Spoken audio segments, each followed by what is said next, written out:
साथियों, यदि आपकी जन्म पत्रिका में भी कोई भी ग्रह नीच राशि का विद्यमान है, तो आपके लिए यह जानना नितांत आवश्यक है कि वो नीच राशि में गया हुआ ग्रह क्या क्या अशुभ परिणाम प्रदान करता है। जी हां, अशुभ।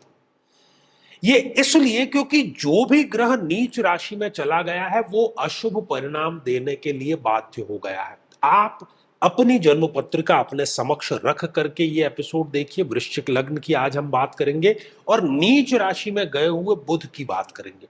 यदि अभी तक आपने अपने लग्न से संबंधित एपिसोड नहीं देखा है तो यहाँ आई बटन में आपको उसका लिंक मिल जाएगा, जाकर के जरूर देखें, समझें और जानें।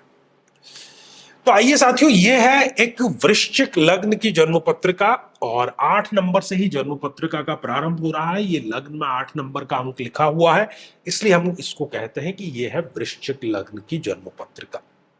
अब बुध, बुध जो कि पहले से ही एक अति मारक ग्रह है, लग्नेश मंगल के अति शत्रु हैं, वो यदि इस पंचम भाव में आकर के विराजमान हो जाते हैं तो वो कहे जाएंगे कि वो नीच राशि के यहां पर होकर के विद्यमान हो गया।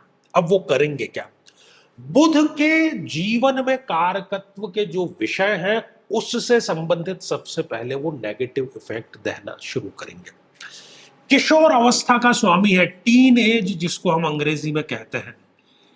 तो व्यक्ति को, इस जातक को, इस जातिका को अपनी किशोर अवस्था में किसी न किसी प्रकार का कोई ट्रोमा, कोई सदमा जरूर लगता है, जिसकी वो जो ग्रंथि है, वो जो गांठ है, वो सदैव जीवन भर उसके व्यक्तित्व को परेशान करती रहती है।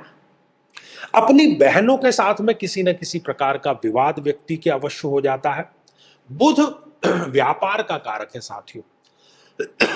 ऐसा जातक या जातिका यदि कोई व्यापार करना चाहे तो उस व्यापार में भी सदैव उसको घाटा ही मिलता है। वो एक के बाद में दूसरा, दूसरे के बाद में तीसरा व्यापार बदलता ही रहता है। बुध बुद्धि का कारक है। यदि हम सही डिसीजन लेते हैं तो सही स्थान पर पहुंचते हैं, लेकिन यदि ये एनालिसिस करेंगे तो पाएंगे कि जीवन में इन्होंने अधिकांशतः गलत ही डिसीजन लिए और उसी कारण से आज जितनी परेशानियां हैं वो झेलनी पड़ रही है। बुध हमारी वाणी का, हमारे श्वसन तंत्र का प्रतिनिधित्व करता है, तो उससे संबंधित भी ये विवाद जरूर दे देता है। साथ ही ENT जिसको हम कहते हैं, नाक, कान और गले के रोग, उससे संबंधित भी ये कोई गंभीर रोग इस जातक जातिका को दे देता है। साथियों, त्वचा से संबंधित भी कोई ना कोई रोग जो कि गंभीर अवस्था का हो वो इस जातक जातिका को मिलता है। हार्मोन्स जितने हैं हमारी बॉडी में, उनमें से भी कहीं ना कहीं हार्मोनल डिसबैलेंस का काम भी ये अवश्य ही कर देता है। साथियों, स्वयं इस अष्टम भाव के लॉर्ड हैं इस जन्म पत्रिका में, तो विवाह के पश्चात ससुराल पक्ष से संबंध व्यक्ति के कभी ठीक नहीं रहते, हमेशा 36 का आंकड़ा ही बना रहता है। यदि जीवन में कभी भूतकाल में कोई 2 नंबर का कार्य किया था किसी लड़कपन में या कहीं प्रभाव में आकर के, उसको भी वो जीवन भर ही सताता रहता है, कहीं ना कहीं वो उसके पीछे लगा ही रहता है।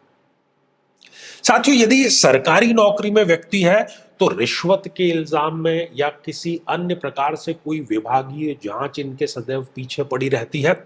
बात बात पर अपमानजनक स्थितियों का सामना करना, किसी न किसी प्रकार के नशे का सेवन करना, छोटी बड़ी जेल यात्रा, दुर्घटनाएं, ये भी यहां पर योग अवश्य निर्मित कर देता है।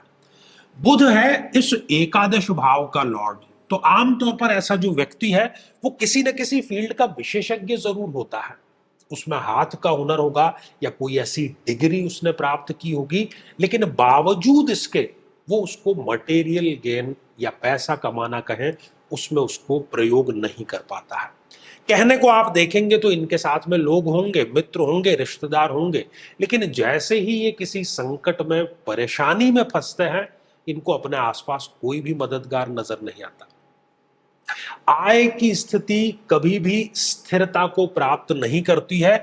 ये इच्छा पूर्ति का भाव होने के कारण भी व्यक्ति की जो इच्छाएं हैं, उन इच्छाओं को मार करके उसको कार्य करना पड़ता है। स्वयं इस पंचम भाव में आकर के बुध नीच राशि के हुए हैं, तो आकस्मिक धन हानि, चाहे वो शेयर मार्केट से हो या अन्य किसी प्रकार से, वो सदैव होती रहती है। प्रेम संबंधों की बात करें तो प्रेम संबंध लंबा चल करके और फिर उसमें किसी न किसी प्रकार का बड़ा धोखा व्यक्ति को अवश्य मिल जाता है। विवाह में यदि ठीक से कुंडली मिलान नहीं किया है तो इनको विवाह के पश्चात संतान प्राप्ति में भी कहीं ना कहीं बाधा अवश्य आ जाती है। तो साथियों, हमने देखा कि वृश्चिक लग्न में पहले से ही एक अति मारक ग्रह की भूमिका में बुध यदि नीच राशि के भी हो जाए तो वो किस प्रकार से यहां पर अपना दुष्परिणाम जो है वो प्रदान करते हैं। अब ये तो बात हो गई साथियों समस्या की, इसका समाधान क्या है। इसका सीधा सा समाधान ये है कि सबसे व्यवहारिक पक्ष ये कि बुध, मैंने क्या कहा कि वो बहनों का, भुआओं का प्रतिनिधित्व करता है। तो चाहे उन्होंने आपके साथ में कुछ गलत किया है लेकिन आप उनके साथ में संबंध सदैव अच्छे ही बना करके रखें। प्रति बुधवार को गौ माता को हरा चारा नियमित रूप से जरूर समर्पित करें और सर्वाधिक महत्वपूर्ण कि महादशा मंत्र साधना दीक्षा अवश्य प्राप्त करें।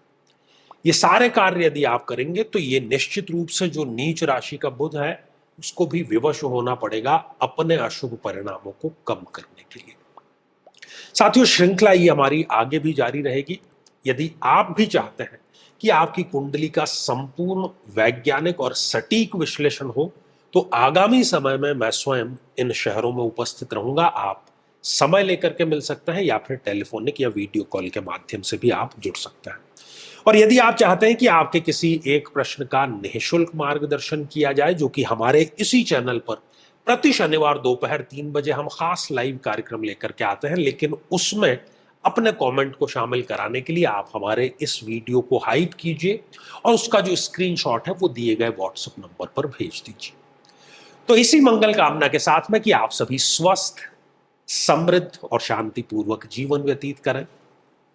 नमस्कार साथियों, कई वर्षों के जन्म पत्र का अध्ययन और लाखों कुंडलियों के अध्ययन के बाद हम ये कह सकते हैं कि यदि किसी की जन्म पत्रिका में मंगल पीड़ित है तो उसको इस ग्रह की महादशा में इन 9 लक्षणों का, इन 9 कष्टों का, पीड़ाओं का अवश्य सामना करना पड़ता है। शत्रु बाधा, अपने ही भाइयों से पीड़ा, साहस की कमी, बार बार दुर्घटनाएं होना, व्यक्ति का अत्यधिक क्रोधित होना, रक्त अर्थात ब्लड में किसी न किसी प्रकार का विकार होना, किसी बीमारी में ऑपरेशन तक की नौबत आ जाना या किसी बीमारी का बढ़ करके कैंसर का रूप धारण कर लेना, और बड़ी चीज कि शादी योग्य उम्र होते हुए भी व्यक्ति का विवाह ठीक समय पर संपन्न नहीं हो पाता।